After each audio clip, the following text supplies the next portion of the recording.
Assalamualaikum warahmatullahi wabarakatuh. Apa kabar ibu-ibu semuanya? Alhamdulillah baik. Nah, di sini mungkin ibu-ibu juga telah mengetahui bahwa saya akan melakukan penyuluhan terkait malnutrisi. Nah, sebelum kita masuk ke penyuluhan, alangkah baiknya saya memperkenalkan diri dulu. Perkenalkan, nama saya Deandini. Saya salah satu mahasiswi prodi D3 Gizi Poltekkes Pondok Pinang. Di sini saya akan melakukan penyuluhan kepada ibu-ibu yang sudah hadir. Dimana tujuan saya ini untuk memberikan informasi yang lebih kepada para ibu-ibu. Dimana tujuan saya ini saya berharap ibu-ibu selama penyuluhan ini mengerti apa itu yang dimaksud dengan malnutrisi dan protein, penyebab, dampak serta pencegahannya seperti apa. Nah, sebelum kita melakukan penyuluhan, saya minta izin kepada ibu yang ada di sini, apakah ibu bersedia untuk meluangkan waktu ibu untuk mendengarkan penyuluhan saya?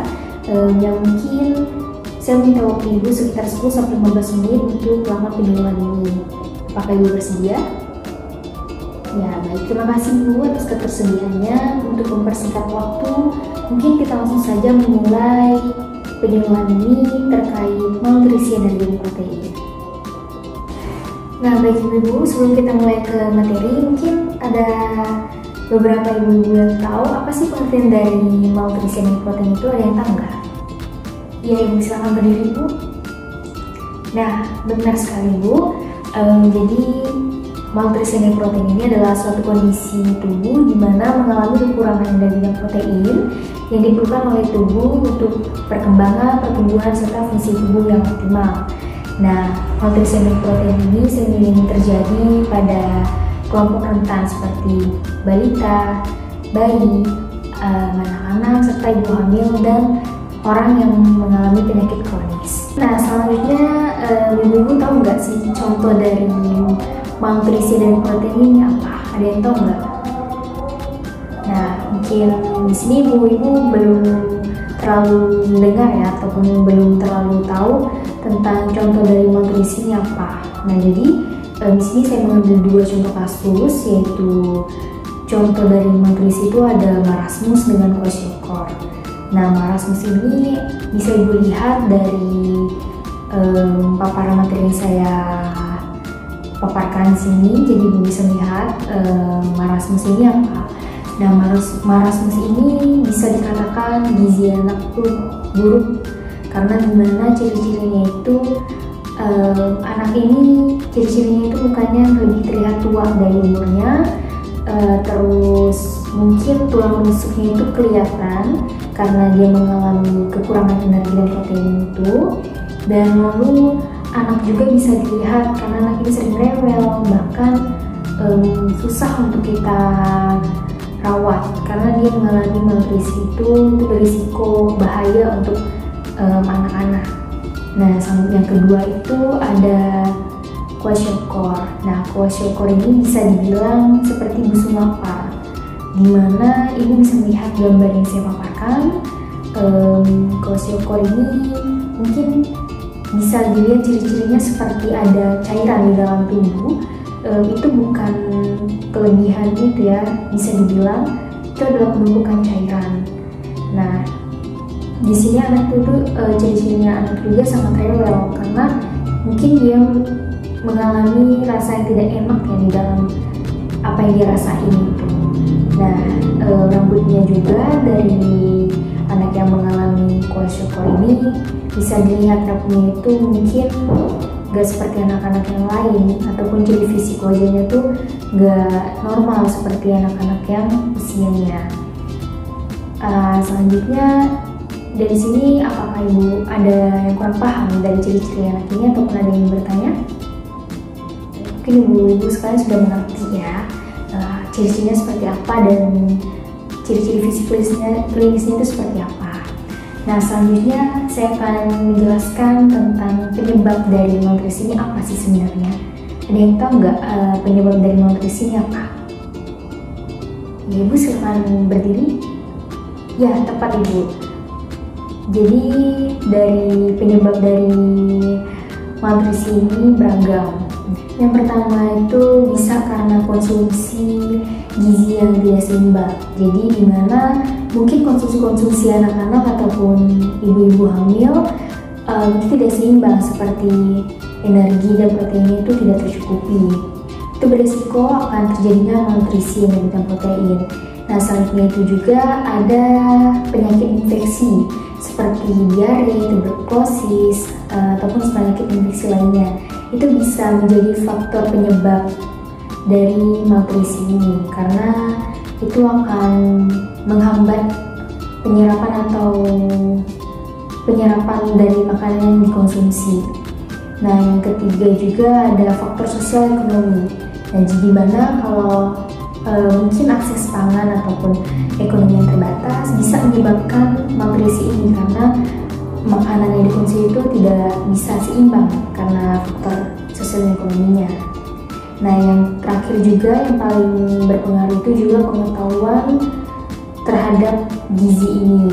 Jadi di mana mungkin ada beberapa ibu-ibu ataupun masyarakat umum yang kurang tentang pengetahuan tentang apa sih malnutrisi ini dan penyebabnya serta dampak jangka panjangnya itu apa.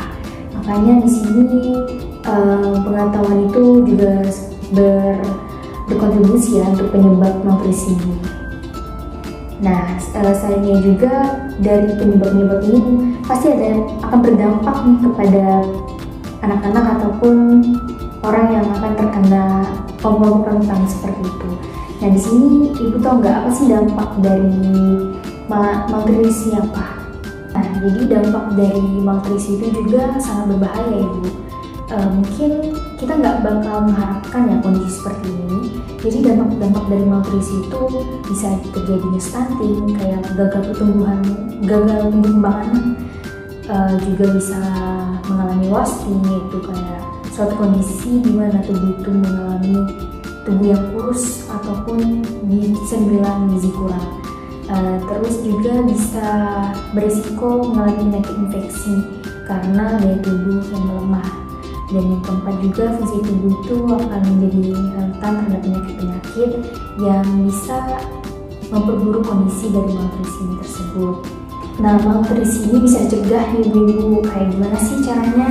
Nah, jadi malnutrisi ini bisa dicegah dengan mengkonsumsi makanan gizi seimbang, seperti kita harus cukup nih tentang yang dikonsumsi itu energi, protein, vitamin, mineral, itu harus lengkap supaya anak-anak ataupun kelompok yang rentan itu bisa terhindar dari malnutrisi. Nah, yang kedua juga kita harus tetap melakukan sanitasi dan hygiene di dalam lingkungan. Jadi virus-virus ataupun bakteri itu tidak mudah masuk nih, karena kan kalau sanitasi dan hygiene itu kurang, berisiko nih untuk bakteri-bakteri ini berkembang biak dan bisa buru-buru kondisi suatu penyakit. Nah, juga ibu-ibu yang ada di sini harus nih kalau ada bayi sebisa mungkin dalam umur 0 sampai 6 bulan itu diberikan ASI eksklusif sampai 6 bulan, lalu dilanjutkan dengan MPASI yang bergizi dan seimbang. Nah, selanjutnya juga cara pencegahan itu ibu juga bisa mencari lebih dalam nih pengetahuan tentang gizi itu apa sih, kayak gimana sih cara agar tidak terjadi hal yang diinginkan terhadap anak-anak ibu serta ibu hamil sekalian, dan juga memberikan makanan tambahan bila itu diperlukan.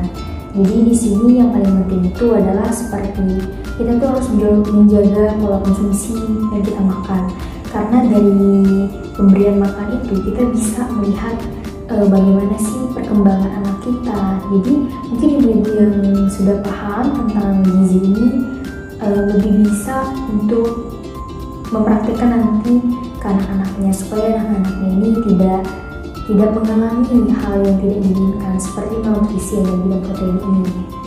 Nah, mungkin materi yang bisa saya sampaikan itu saja ibu-ibu sekalian. Mungkin di sini ada materi ataupun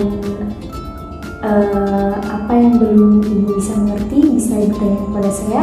Di sini saya buka sesi tanya jawab kepada ibu-ibu sekalian yang kurang mengerti ataupun kurang paham, dan atau ada yang ditanyakan terkait malnutrisi ini, silakan saya beri kesempatan.